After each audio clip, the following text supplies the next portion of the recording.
from 24 teams down to 16, down to 8, down to 4, and finally a stage is set for 60,000 fans at Alessane Outarra Stadium, the national stadium of Ivory Coast, to witness as Nigeria and Ivory Coast lock horns in the quest of who is going to be the champion of AFCON 2023 being played in 2024.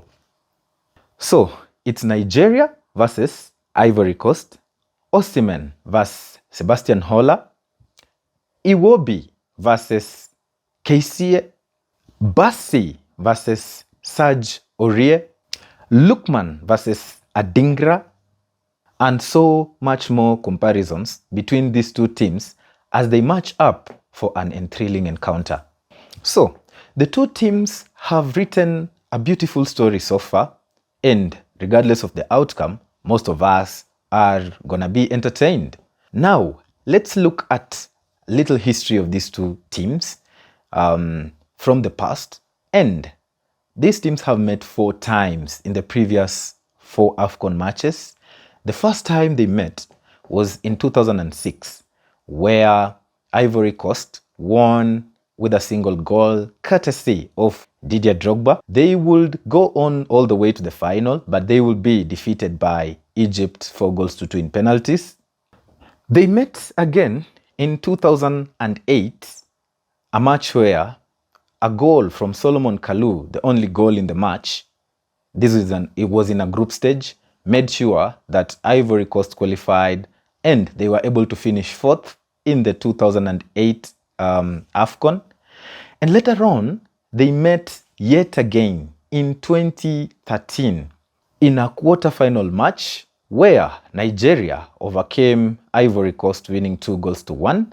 The only goal of Ivory Coast scored by the late Cheikh Tiote, and on the other hand, Emenike and Mba scored for Nigeria, and it meant that Nigeria went all the way and they won the 2013 AFCON. That is the last time Nigeria won the AFCON. And the latest encounter, we saw these teams in this tournament, and they met in the group stage where Nigeria defeated Ivory Coast 1-0, courtesy of the captain himself, Troost Ekong, who scored and left woes and wounds for the host because they would later on lose 4-0 to Equatorial Guinea, and it meant troubles for them in terms of qualification. But due to finishing 4th in the 4 third best placed teams, they went all the way. They qualified for the round of 16. They put up amazing performances, and now they are here. So it means that in terms of head-to-head, especially in the AFCON, Ivory Coast has won twice, and Nigeria has also won twice, which means it's like a 50-50 kind of encounter in terms of head-to-head. Although the Ivory Coast wins might be back then when Didier Drogba was still playing and Solomon Kalou and the likes. But we understand in these kinds of tournaments also history plays a part. And now we think that in terms of head-to-head, these teams have a 50-50 chance. In terms of team news, Nigeria have no apparent injuries and most of their players are available and not suspended. On the other side, for Ivory Coast, we will see Kasanu and Diakite come back to the starting lineups after being sent off in their previous match. And we will also see Serge Aurier, who was suspended after he received back-to-back yellow cards, back in the squad. So it's a boost for Ivory Coast because most of their key players will be available. However, even in their absence, we saw players who stepped in and they were able to make sure that Ivory Coast pulled through, and now they are here. On the Nigerian side, they have kept a consistent lineup, and it has been a top front 3 who have been playing well in this tournament, although they haven't scored enough as expected, but it's their defense as well that has also brought them to where they are. We will be looking at Aina, Bassi, Nwabali, Troost Ekong, Lookman, Simon, Osimhen, and Iwobi all could feature in the starting lineup for Nigeria. And these are very, very quality players. And on the other hand, we could see Serge Aurier coming back to the lineup to strengthen the defense, and Adingra, Sebastian Haller could start in this game because of their amazing performances that they have put up in the semi-final and the quarterfinals. So in terms of team news, all the teams are looking as strong as they can for the final. So tactically, maybe this is where this game is going to be won, because as far as we've seen, Nigeria have looked like a balanced team, and as you can see, their defense has only shipped in 2 goals in this tournament in the normal 90 minutes.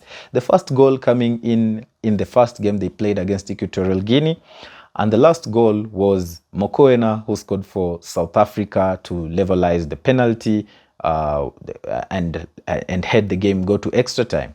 So Nigeria's defense looks solid. They play 3 at the back and then with wing backs, and their keeper as well is a great keeper in Nobali, a world-class keeper who was able to save them against South Africa in the penalty shootout.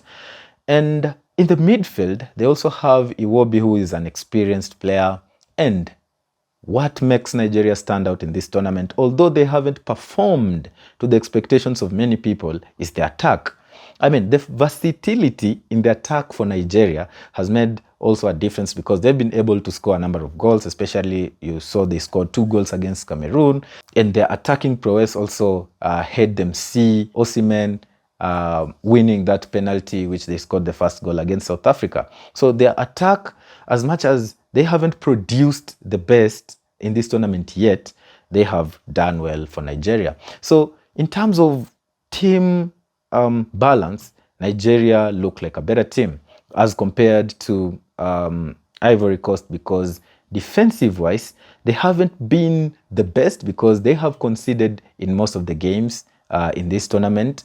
And especially the performance against Equatorial Guinea leaves their defense to be questionable. Yeah, but they have great players from the midfield going forward. They have Fofana, who plays very well. They have KCA in the midfield. They also have Adingra on the wing. And they also have Sebastian Haller, who is a great player in Diakite. So in terms of attack and midfield going forward, Ivory Coast is also stacked up. So it leaves with the question of where this game is going to be won. Well, Nigeria look like a better side. They have put in performances that have made sure that they are favorites for this tie. On the other hand, you can't rule out Ivory Coast, because they are a team that have pulled up very also incredible moments in this AFCON so far, especially in the game where they scored a last-minute winner when they were down to 10 men is incredible. And then they won, we could say, comfortably against DR Congo, a game which they defended properly, a game which they controlled most of it. And it's really hard to really predict this game, because also Ivory Coast have the home advantage, and we will see the Alessane Outarra Stadium, most of it filled by the Ivory Coast fans. And it is safe to say that fans have sometimes played a part in these kinds of tournaments. So it goes down to the kind of mentality that Nigeria will bring on the table against all odds of supporters who will be in the stadium and making sure that they are behind their team Ivory Coast. That will make a difference in this game. Well, to try and create marginal differences in which this game can be won, because as we can see, it's so close, we take a look at the teams that these 2 teams knocked out to be where they are now. On the side of Nigeria, they knocked out Cameroon comfortably in the round of 16. And on to the quarterfinals, they knocked out Angola with also a seemingly comfortable victory, although Angola in that match managed to hit the post. They won 1-0, courtesy of the talisman Lukman, who has 3 goals. And then in the semi-final, they defeated Bafana through penalties. On the other hand, Ivory Coast defeated Senegal in the round of 16 through penalties. And in the quarterfinals, they defeated Mali in the great comeback win. And in the semifinals, they defeated DR Congo, who were a solid side. So Senegal, Mali, and later on DR Congo. And on this other side, Cameroon, Angola, and then South Africa. I mean, if you compare these teams, especially with their performances in this tournament, it will give you an answer.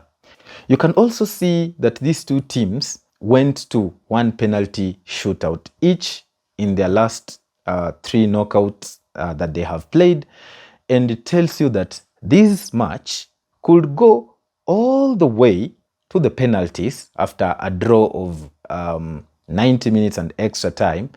And then the home advantage, the mentality that Ivory Coast have, the incredible story that they have written, as GETin Sports Africa, we see them winning through penalties and they would win this tournament.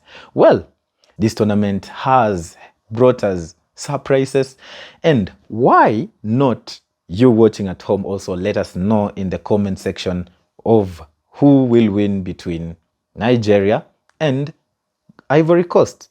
So that is it. You have been chilling out with your favorite boy, Brian Werimo from GETin Sports Africa, and as usual, see you in the next one.